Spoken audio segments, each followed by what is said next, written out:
Evo, ponovo stoka na putu. Znači, u ovom delu sveta to je potpuno normalno. U Turskoj i svim okolnim zemljama.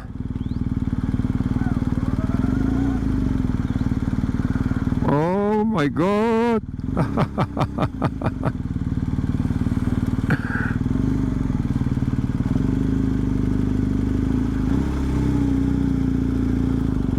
Vozi Miško! Ovo jezero je pola gruzijsko, a pola tursko. I samo 500 metara dalje odavde je granični prelaz.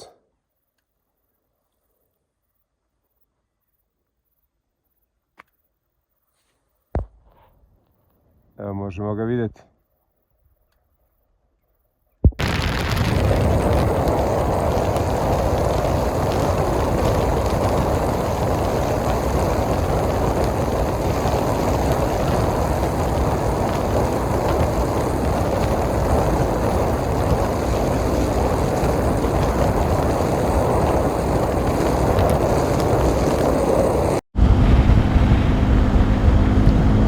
Ovo je planinski deo Turske. Skoro ceo dan vozim na nadmorskoj visini između 2000 i 2500 metara. Prilično je hladno, temperatura varira od 8 do 15 stepeni, zavisno na kojoj sam visini. Pejzaži su prelepi. Nema puno šta drugo da se vidi sem prirodnih lepota, ovih brda i proplanaka. Planinska stočarska sela, a za 2 dana sam u Istanbulu ako sve bude ok. Ulična tezga u Turskoj, vrlo interesantni, da kažem, mašine za pravljenje čaja. Sa jednim komadićem drveta greješ vodu sa vrlo malo, znači, goriva. Vrlo efikasno. Ja mislim da je to turski izum. Ovo je ulični prodavac sa strane puta. Ulična tezga.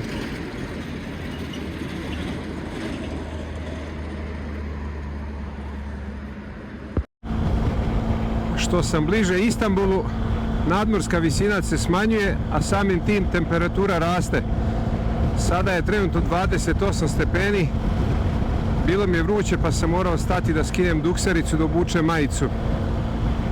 A večeras u mestu Tosiću da spavam i tu mi se put ukršta sa mojim prijateljem Borisom Rukavinom, koji sa svojom suprugom vozi prema Gruziji, a Fazan vozi od Gruzije prema Srbiji. Provešćemo večer zajedno. Pretpostavljam da će tu da padne neka lepa večera uz čašu vina, ako nađemo alkohol, ako Turaka.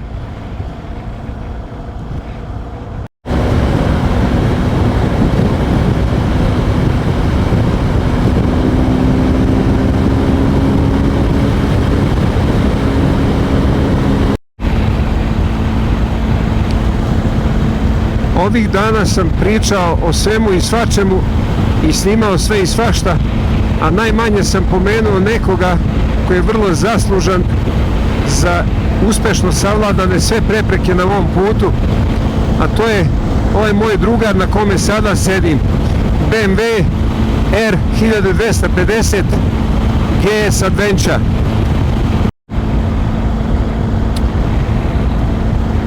Do sada sam prešao bezbroj graničnih prelaza.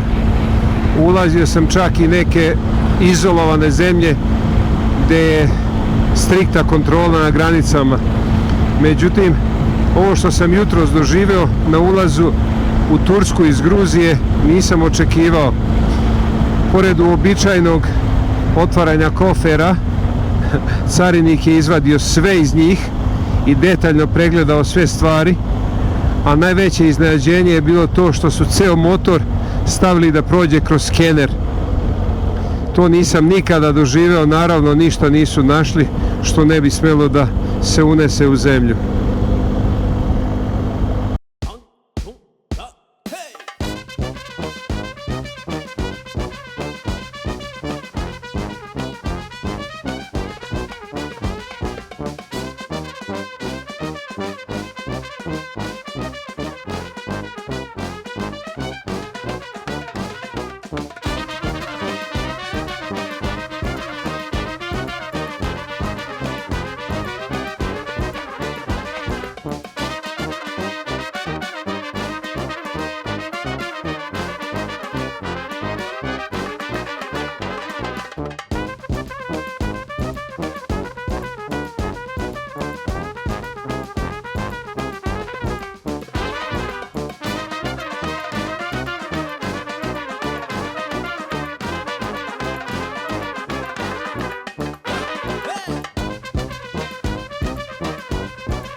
Johnny the dancing upon that each big turn. Hey.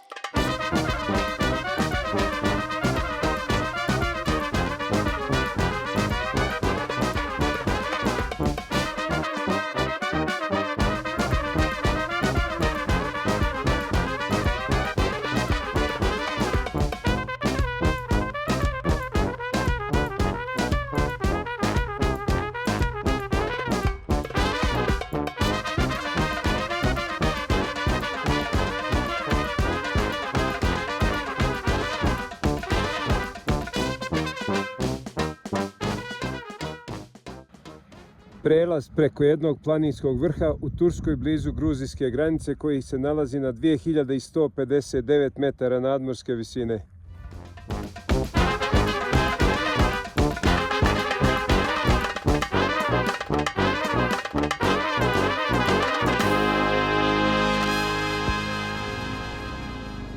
Izgleda moj prijatelj Boris se stigao pre mene. Evo ga motor parkiran.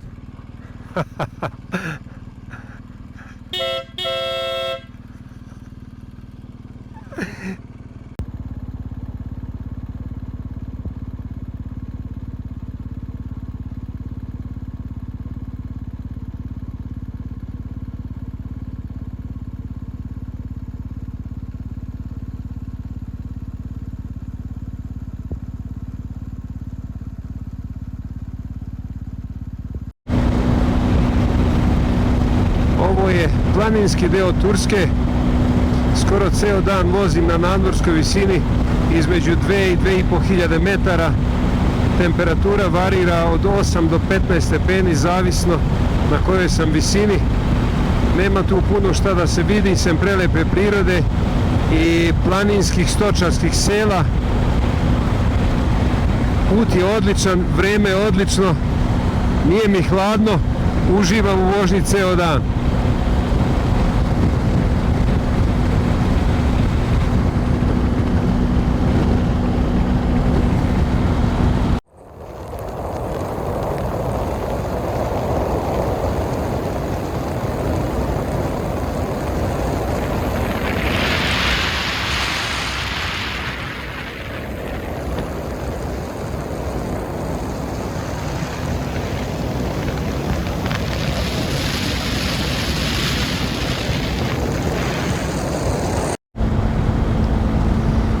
Do sada sam prešao bezbroj granica, ulazio sam čak i u neke izolovane zemlje gdje su procedure na graničnim prelazima vrlo rigorozne, ali ovo što sam jutros doživio na turskoj granici zaista nisam očekivao. Nije čudno da traže da otvorim kofere na motoru, međutim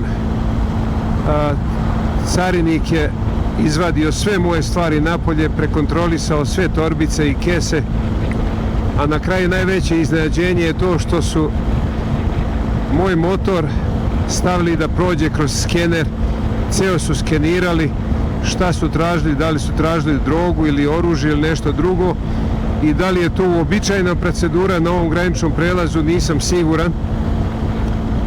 Ceo proces je trajao oko sat i po, tako da je to jedno izgubljeno vreme.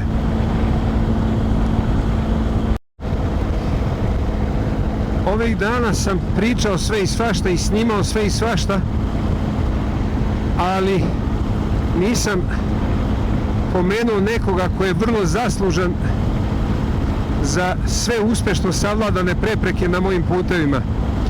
To je moj drugar na kome sada sedim, BMW R1250 GS Adventure.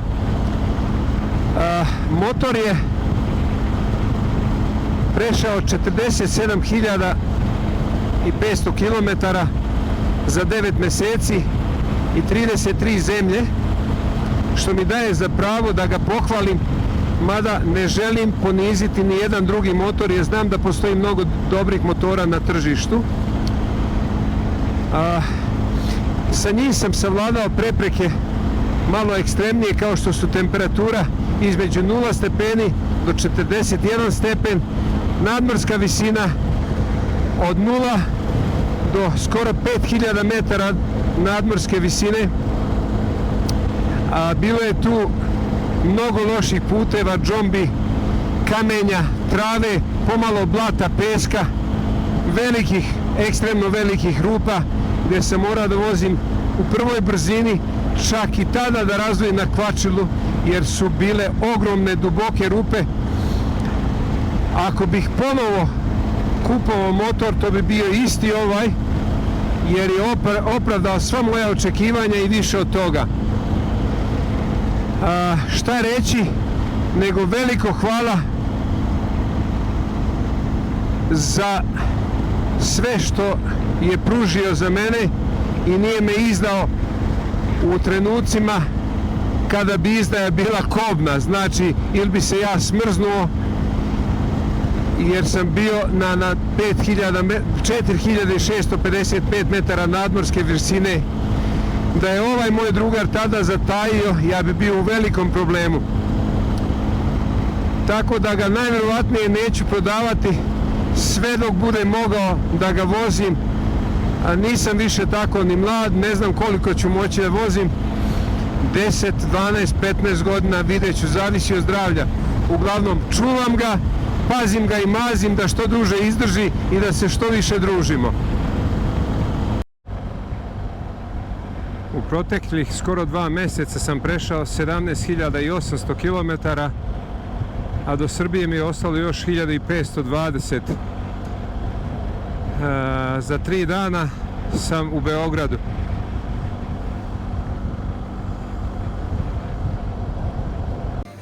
Urmašice, baklave i tako dalje i tako dalje. Ne zna čovjek šta bi pre uzeo. Na menju imaju sve naša domaća jela iz bivše Jugoslavije, tavčana, gravče, pilav, sač, pita, zeljanica, sirnica. U restoranu Avlija u Istanbulu na večeri naručio sam mućkalicu sa šopskom salatom, izgleda fantastično.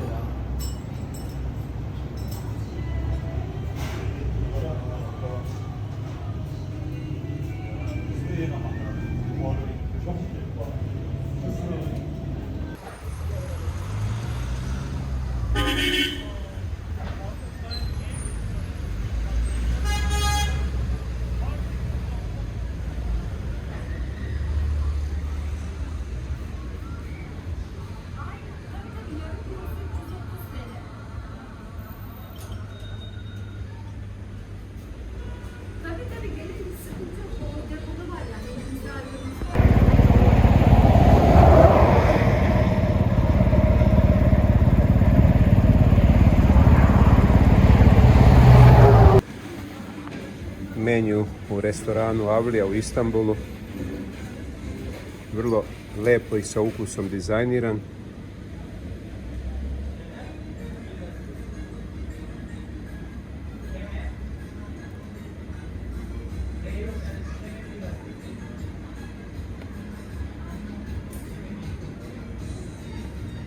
Sve što sam probao bilo je jako ukusno. Uglavnom su naša jela, naši specijaliteti, salate, domaća jela, kolači.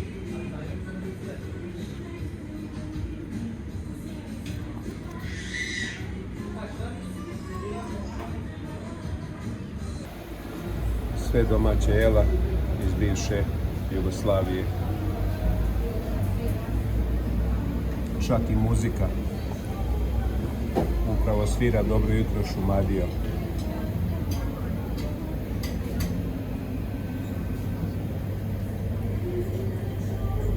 Nalazim se ispred restorana Avlija u Istanbulu.